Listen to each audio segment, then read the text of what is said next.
Live with studios in Midland and Odessa, you're watching CBS7 First Alert News at 9 on the CW West Continuing Texas. to preserve and restore this area for that purpose just helps continue to educate the community on its overall purpose out here.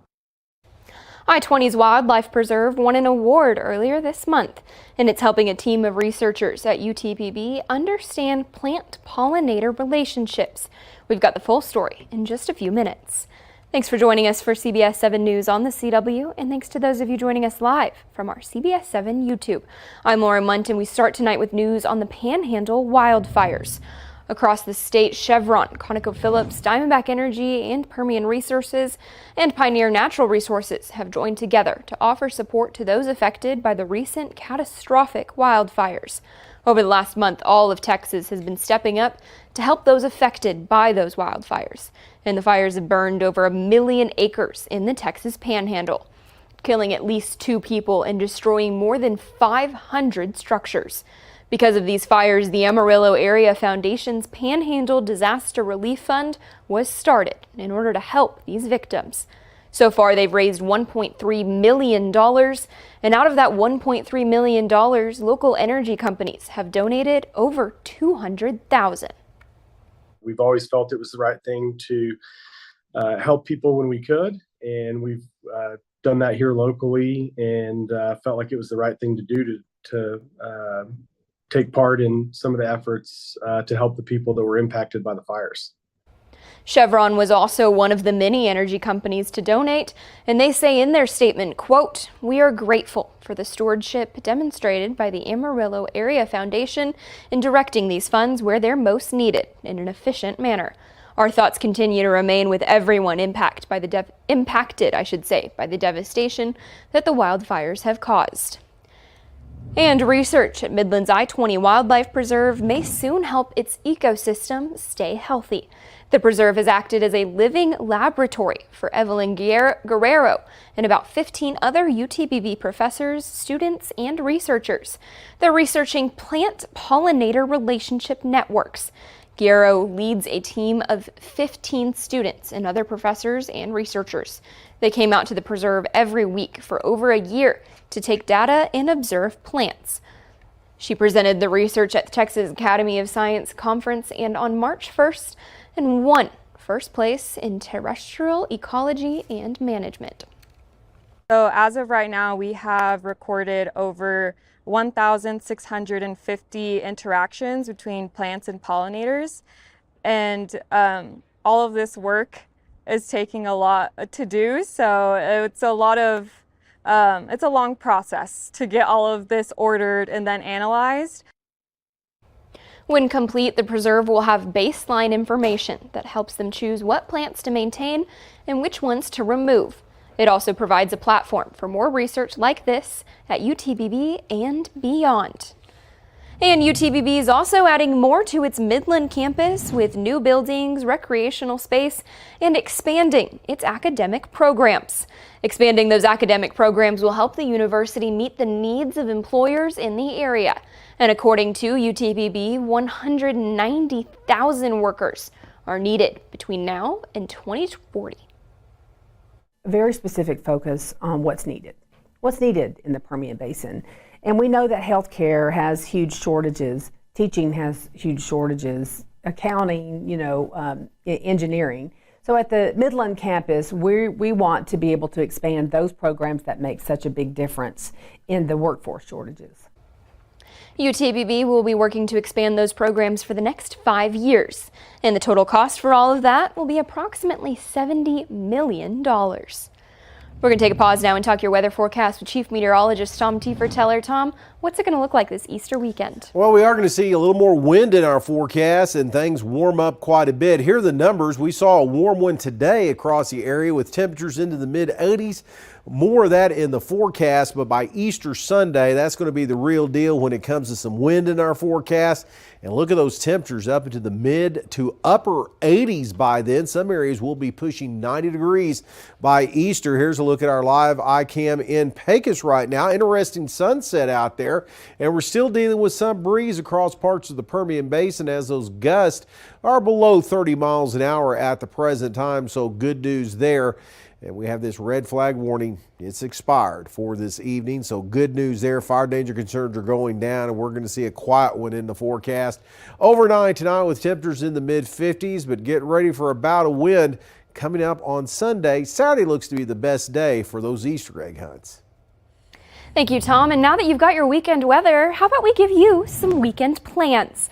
The historic arena that's formerly known as the Pan American Ballroom is going through a renovation. It's being rebranded as the Buyers 2B Arena, and this weekend they'll have a boxing event. But they plan to bring a variety of events to the Permian Basin.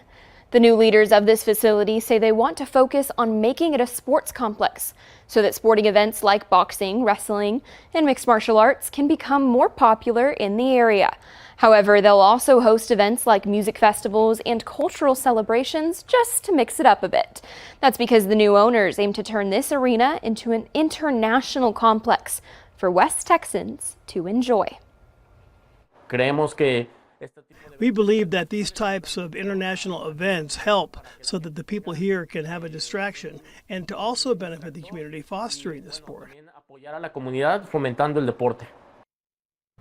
Tomorrow night will be the first of many events. It's called the Gladiator Fight Night.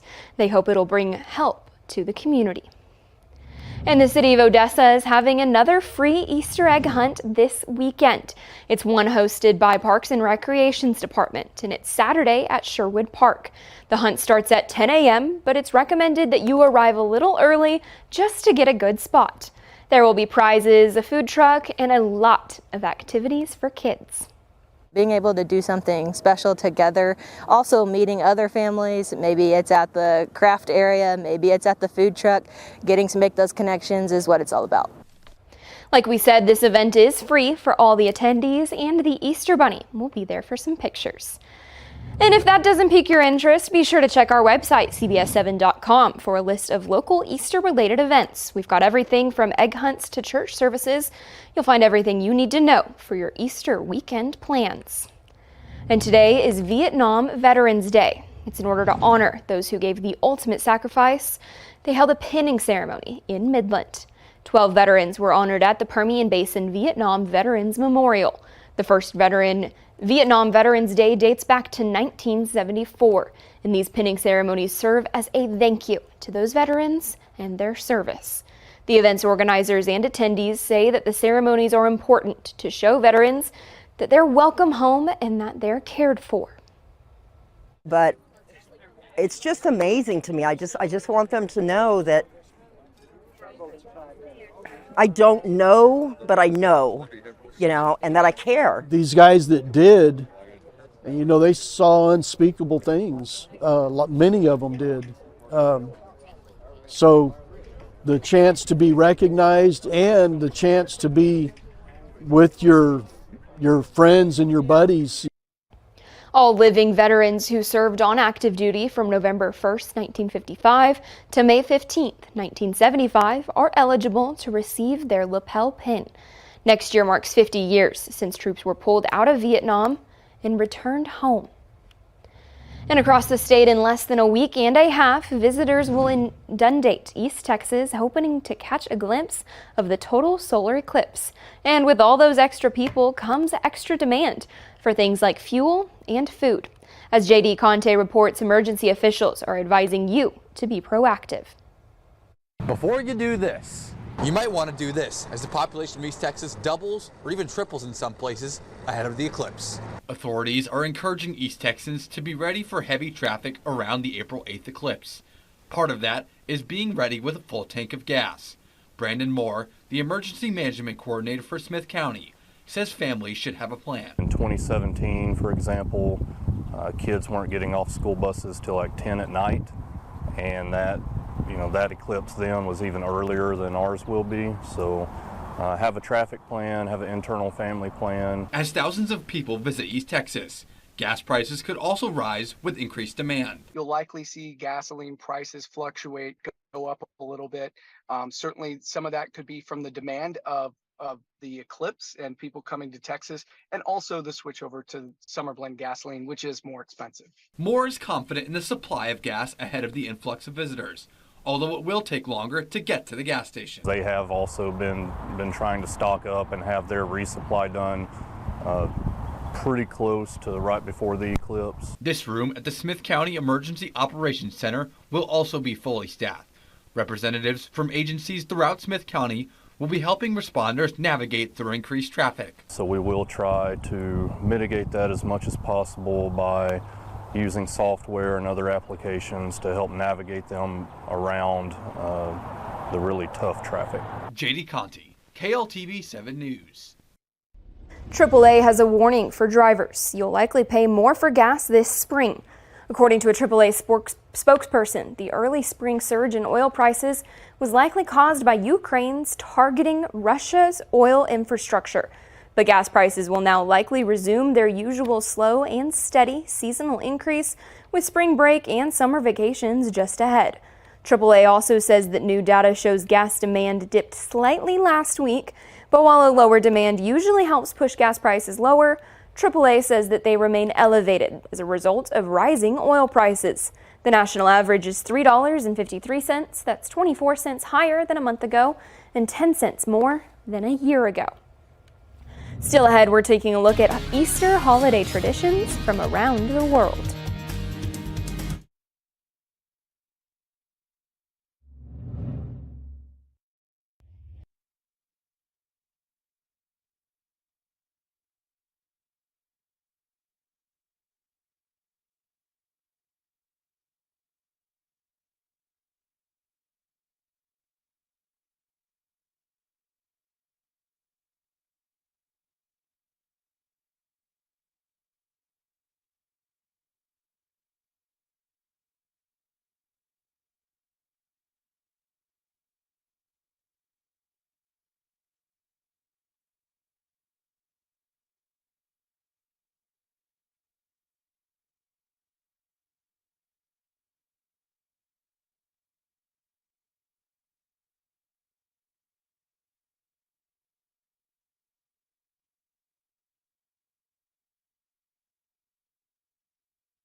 In the lead up to Easter, Pope Francis made history in a ceremony that broke from tradition.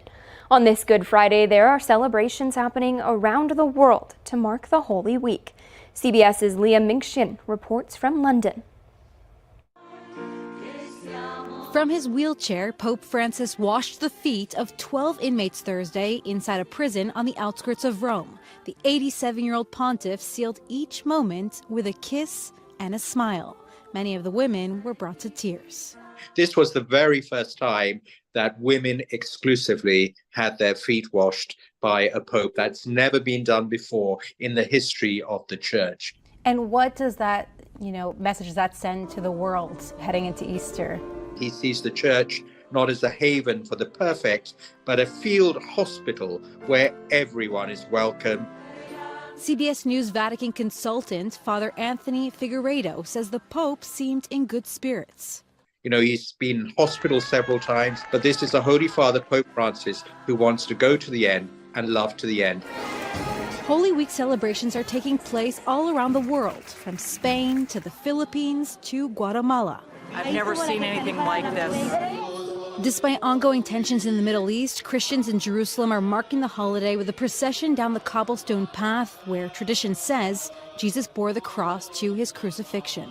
Pope Francis is a pope who wants to build bridges, and he certainly hopes that what we live in these 3 days of death will be turned into new life, new hope.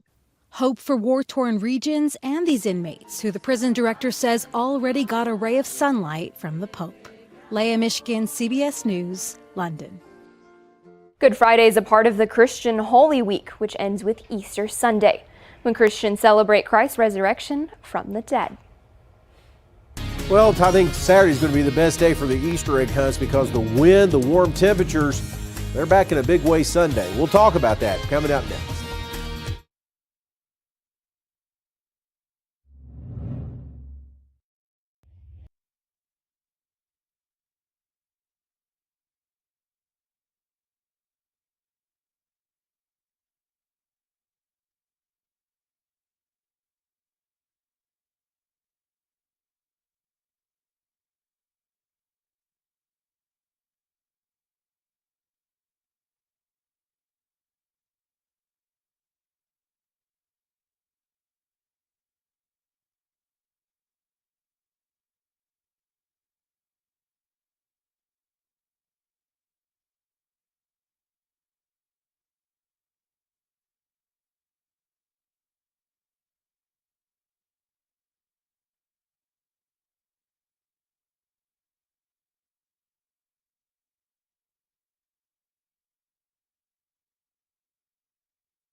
Now, from the CBS7 First Alert Weather Center, here's Chief Meteorologist Tom Tiefertiller. Well, taking a look at the weather makers this evening, here's what's going on. We're underneath a ridge of high pressure. That's why things have warmed up. We're seeing a little bit of breeze out there because we're getting some of the strong winds with this fast-moving jet to move right over West Texas and kind of work their way down to ground level. That's going to be the case tomorrow for areas west of the Pecos River, but also all areas coming up on Sunday. That's because this system here that's approaching the Bay Area, California, well, that is going to develop another one of those storm systems once it gets east of the Rockies. And that's going to swing another cold front through the area, stirring up that wind, bringing some cooler air to the forecast, but unfortunately not a lot in the way of rain. Now, we had some mid to high level clouds that move across. They're starting to thin out a little bit, and we're clearing out from west to east as temperatures today across the state really warmed up all the way up to 90 in Laredo. We saw the lower 80s out here across the West Texas area with 78. The Dallas-Fort Worth area and Houston as those clouds kind of thickened up a little bit. Now, we are going to see some breeze hang around in the forecast for the early morning hours, maybe some gusts to 20 miles an hour to wake up to. But by tomorrow afternoon, not as bad across the Permian Basin. It's really going to be centered up here across the Trans-Pecos West into the mountain areas where we could be looking at gusts above 30 miles an hour for your Saturday. And then we move the clock ahead towards Sunday, and that's when we're going to see more wind starting down to the south and come around to the southwest as that dry line rolls through. And we could see sustained winds up to 30 miles an hour, gusts to 40, and some increased fire danger concerns. Rest of tonight, though, pretty quiet out there. A little bit of breeze across the Permian Basin. Lower Trans-Pecos really about it. And then tomorrow, I think it's going to be the best day of the weekend for everything outdoors, with temperatures into the lower 80s because another bout of winds on the way for Easter Sunday. And temperatures will really warm up to the upper 80s. Some areas will be touching 90 plus coming out by the end of the weekend. The front arrives on Monday. Plenty of wind associated with it, but also cooler air starting to roll in for the first few days of the first week of April, and unfortunately rain staying out of our forecast.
Speeding through airport security without any hiccups. That's the goal for most travelers. And it's one that the Biden administration is working to safeguard, including for people who are wary of new technology. Vice President Kamala Harris announced that new mandates aimed at preventing government abuse of artificial intelligence, with a big emphasis on stopping discrimination.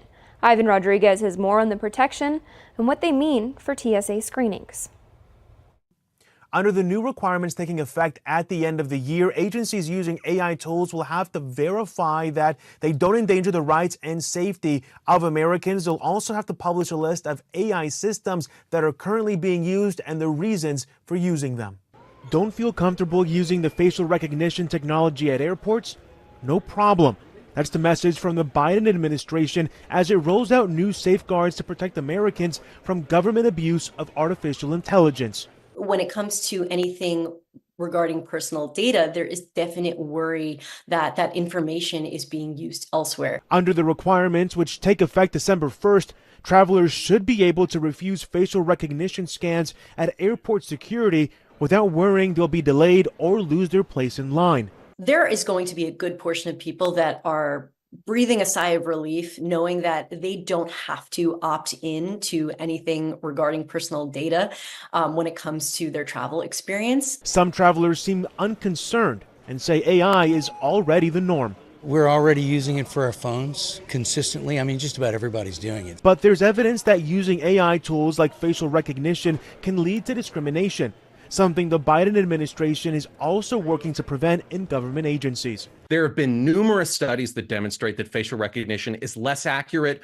with the faces of people of color. The new mandates are designed to cover a range of scenarios, from TSA screenings at airports to decisions by other agencies, which affect Americans' health care, employment, and housing. I think the real problem here for safety advocates who are concerned about the use of technology is that there are some areas where a lot of experts feel it's not appropriate to use artificial intelligence at all.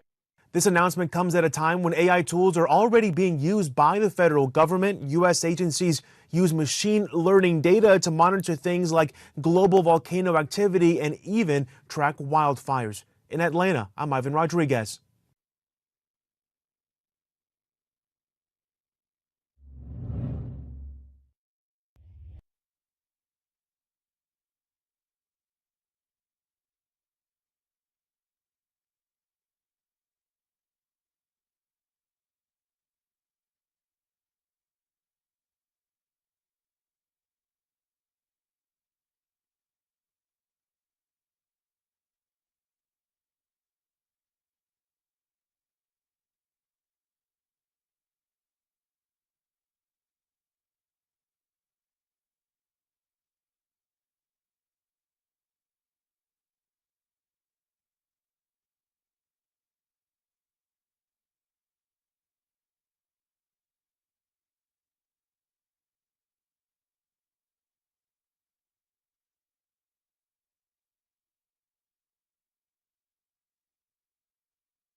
All right, Tom, brightly colored Easter eggs are a holiday staple, and so of course dyeing them is a big part of that.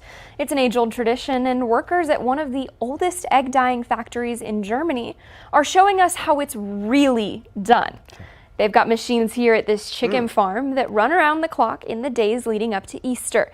The factory boils and dyes up to, are you ready for this number, Tom? 800,000 eggs every day. That's a lot of eggs. The demand is so incredibly high that the factory has to hire seasonal workers to keep up. The eggs are then loaded into an egg stove before the food coloring is added. That's a lot of eggs, and that's a lot of chickens that have to produce those eggs. Yeah, I don't know if dyeing Easter eggs over here in the United States is quite as popular as it was. I know it was a big thing when I was a kid. That was always fun. We dye them every year. You go sit there and dip them in the color. Mine always don't turn out the way I want them to, because I'm not super artsy. They're never those tie-dye eggs like they showed some and there. And they're never that brightly colored. Multi-stripe, okay, and good looking there. And, maybe I need to invest in some of those instead of dyeing my own. Maybe I ought to try again this weekend. There we go. I can try that. And some of the temperatures will be good for sitting outside dyeing some eggs on Saturday. That's right. We've got another day before Easter. I think tomorrow's going to be the best day. You know, Odessa has a big Easter egg hunt coming up tomorrow, and the weather's going to be fantastic. A little less wind because that wind's coming back in a bigger way. Warm temperatures for Easter Sunday. All right. Sounds good. Thanks for joining us for CBS 7 News at 9 on the CW. Have a great Easter weekend.